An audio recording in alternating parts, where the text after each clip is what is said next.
All right, apparently the President of the United States can tweet and rib his own staff. This is the president on that travel ban of his. You know, the Justice Department should have stayed with the original travel ban, not the watered-down, politically correct version they submitted to the Supreme Court. Well, earlier on Fox Business Network, which if you don't get, you should demand, because popular and big-name guests like, well, Ted Cruz do, he weighed in on that. Take a look.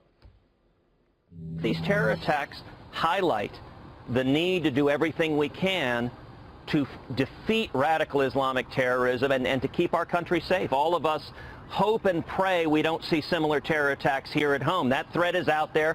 ISIS and radical Islamic terrorists want to murder Americans here at home, and I commend the Trump administration for taking seriously that we shouldn't be letting in refugees to this country, that we can't vet to make sure they're not terrorists, that we need to be using all the law enforcement tools we can, consistent with the Constitution, to keep our country safe. And I think that's just a matter of common sense. You know, there were a number of critics of the president who said that he was seizing on a horrific tragedy to sell a plan that has a lot of legal holes in it. That is his Muslim ban, his travel ban. What did you think of that criticism?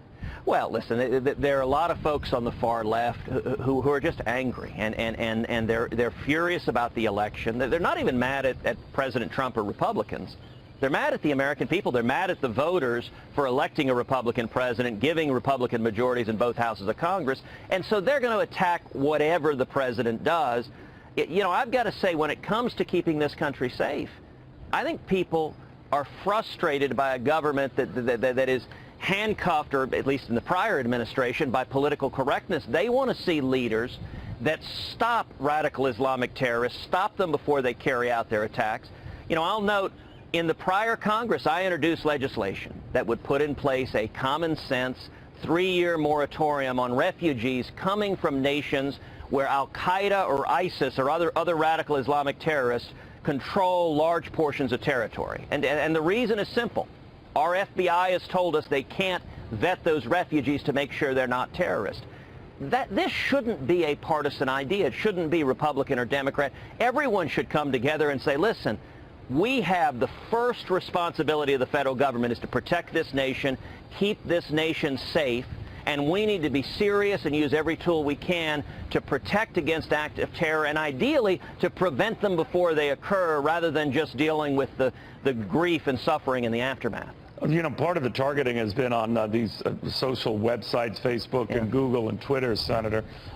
Theresa May, the Prime Minister in Britain, says they have to do more, have to police this kind of stuff. Facebook is on the wire saying it wants to be hostile to terrorists, but many critics of Facebook argue it has been anything but. What do you think? Well, listen, I believe in free speech. Here in America, we protect free speech. But free speech doesn't mean that we have to put our heads in the sand and ignore threats. So let me give an example from my home state of Texas.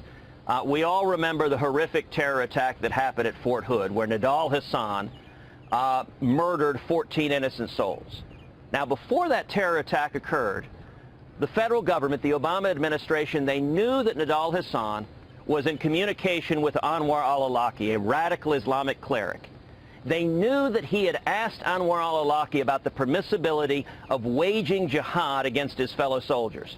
And yet the Obama administration did nothing. And I can only surmise, I've asked repeatedly, I've never gotten a straight answer, but I can only surmise it was because of political correctness they wouldn't act. In my view, if we know a service member that's talking to a radical Islamic cleric and asking about can he try to murder his fellow service members, we ought to show up and stop that terror attack before Nidal Hasan or the next Nidal Hasan walks through murdering innocent souls. That's the kind of serious, level-headed, clear-eyed thinking that I think the American people expect of their government leaders. So when you hear privacy advocates say that's a dangerous step to cross in the effort to go after a bad guy and who he's talking to, you're going after a lot of good guys and who they're talking to, you say what? Well, privacy matters a great deal, but the First Amendment, our privacy protections protect Americans in the United States of America. They don't protect foreign terrorists overseas. Foreign terrorists overseas, we can use every tool we have to intercept their communications.